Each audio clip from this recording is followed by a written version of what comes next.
Good evening, good morning, dear ladies and gentlemen. Nice meeting you online and welcome to this webinar training of practical tips on doing business with China. This training is sponsored by the Office of Xiamen Leading Group for BRICS Partner Innovation Center and co-organized by Mato Grosso State of Brazil and V2 of China. Tonight in Xiamen of China, we are pleased to invite Mr. Ken Ho to deliver a business training entitled Practical Tips on Doing Business with China for our Brazilian friends and friends from other parts of the world. We wish this training will give some practical know-hows and facilitate your business with China. Before Ken delivers his training, first of all, let's welcome Mr. Huang Xiaozhou, Vice Mayor of Xiamen and the Director General of the Office of Xiamen Leading Group for BRICS Partner Innovation Center to make a speech through video. 巴西的朋友们，大家好，很高兴在人间最美的事业天，召开面向金砖国家首期线上人才培训活动。Jose Roberto, Counselor of Science, Technology and Innovation Section of Embassy of Brazil to China, is my good friend. It is him who kindly linked me to Ariana of Mato Grosso State in China and make this webinar training happen. Let's welcome Jose to deliver a speech through video. Dear friends in Mato Grosso and in Xiamen, welcome. It's a pleasure to join this initial section of Doing Business in China. We are glad to support this initiative. Now let's welcome Mr. Newton Bagado, Secretary of Science, Technology and Innovation, Mato Grosso State Government, to deliver a speech on behalf of the state. Ele nos coloca mais próximo de cada Talvez primeiro passo, chinês e o estado de Mato Grosso. Obrigado. Now, let's welcome Mr. Ken Ho, the speaker of this training. Before I leave the stage to Ken, I would like to take a few minutes to introduce Ken to you. Ken is from Foshan, the hometown of the world-famous Kung Fu master Bruce Lee. Ken has more than 30 years of working experience in state-owned enterprise, multinational, small, medium enterprise, and as an entrepreneur in industry service. He has provided services for many international institutions like Meta of Lithuania, ICC Ceramics, Global Box of Canada, and various local export-oriented manufacturers and traders. Now let's welcome Ken. Good morning, friends in Brazil. I try to practice a few of the Portuguese. Today, it's my honor and privilege to be here. I will divide this into 3 parts. Part 1, to have the right partner in the right place. Part 2, make your name in the China's context. The third is localization at regional level. Of course, what we are talking about, the regional, local level means in China. So let me start.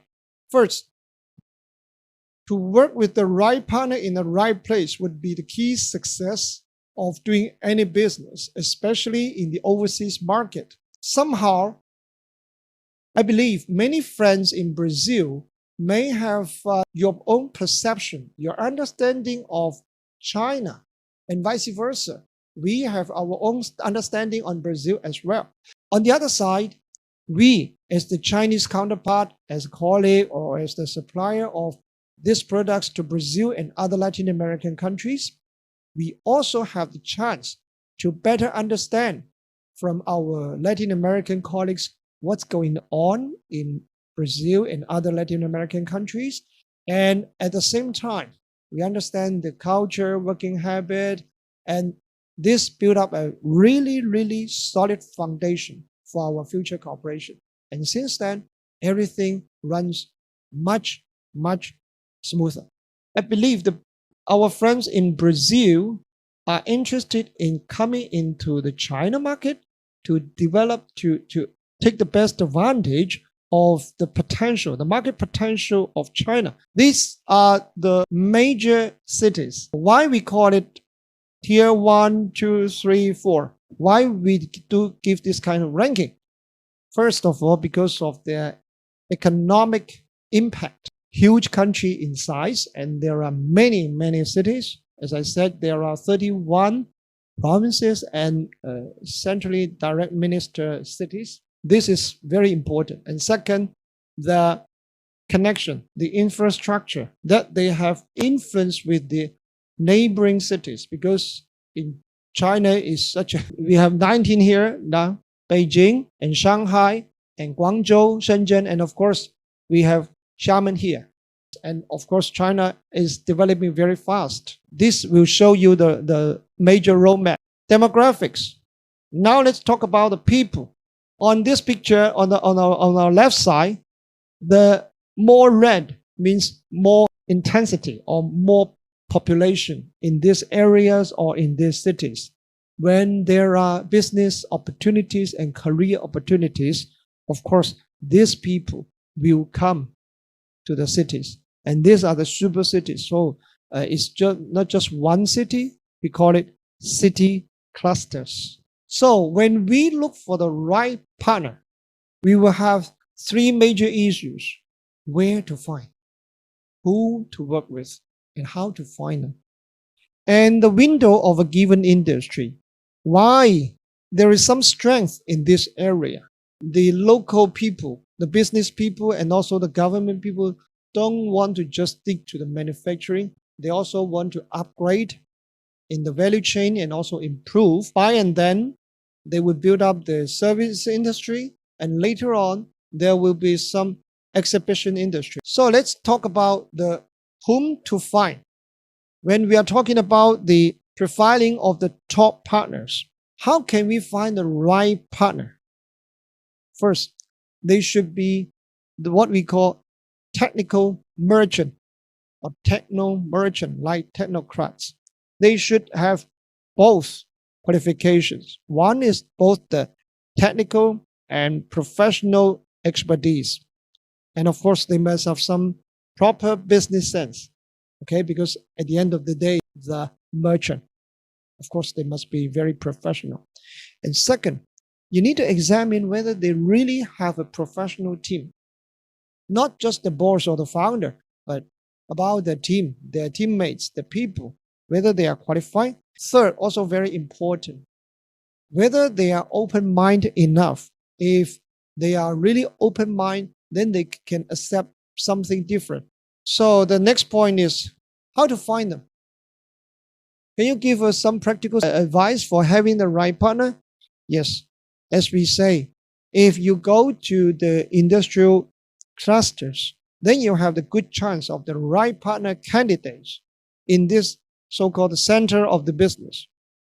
If you find the right segment in the market and find this 1% people in China as your client, as your consumer, then there will be plenty of chance, because this 1%, 14 billion people could mean half of the population of some less populated countries, because some countries have 25 million or 30 million people in the whole country. So it's quite a big number, right? And at the same time, the supply chain is wholesome. The supply chain is complete for this segment. Service industries, people, talents, the whole system is very, very supportive. When these have more functions, it becomes less costly, the more economic for other people to come in. So, for example, more designers, even from Europe, from Japan, or from other countries, or from Latin America, they would like to come and join, because it's more economical, more opportunity of business. And this really happened with some expatriates. I mean, the foreigners in China. When they come, they find the right partner. They find a strong player in the industry. Therefore, they have better access to the market, to the clients. this concludes my first part of looking for the right people in the right place. Our conclusion is, it is always challenge to fully understand correctly what the China market is about. It's even very challenging for the local people like us.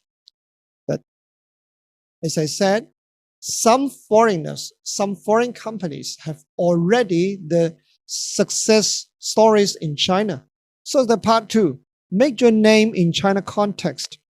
If you have a very active CEO and this key CEO can utilize his own expertise, the professional understanding of the industry, and he's eager or keen to share his experience with the industry, then he's making a really good contribution to the industry. Think about it. You get a lot of promotion or similar to advertisement at a very low cost. Every people like you. When every people like this CEO, he became the icon or the representative of this company, of this brand. So everybody knows about him and everybody like this company.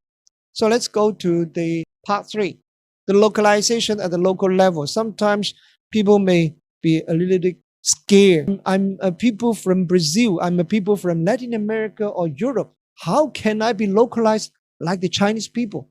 You don't need to be a Chinese people, but you better understand how this business is worked, how this business or the system is working in the China system. So let's talk about the role of technocrats and public information. What we call technocrats is a word similar to the bureaucrats, right?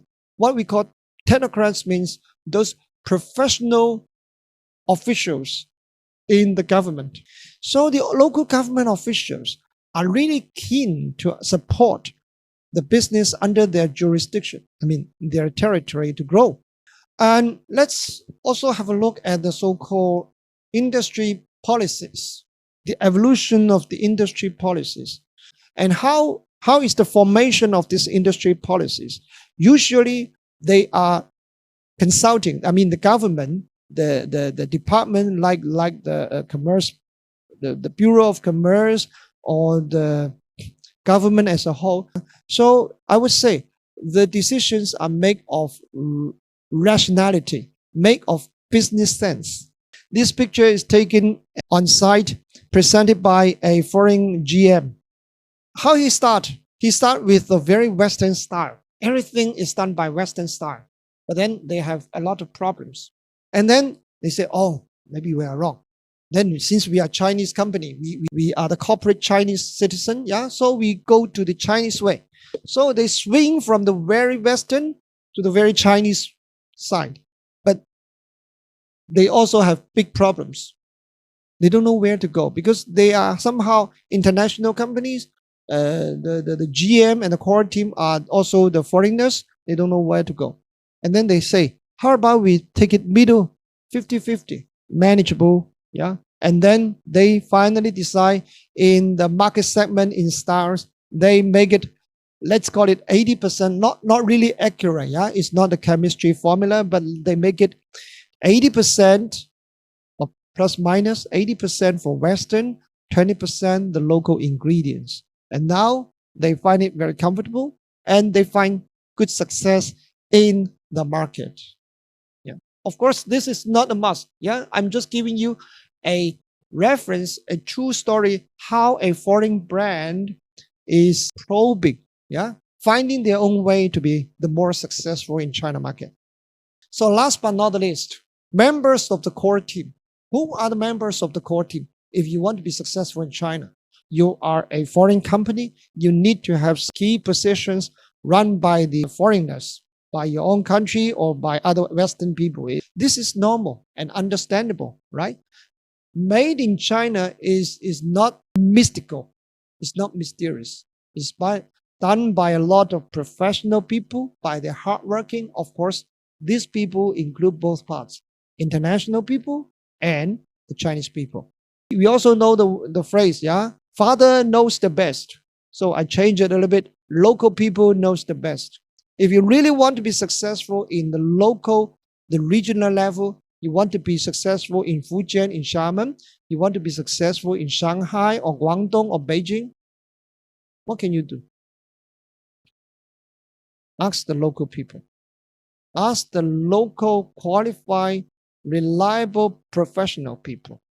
The decent, reliable people, trustworthy people. We should have the Q&A session, question and answers. Okay, thank you, Ken, for your excellent presentation.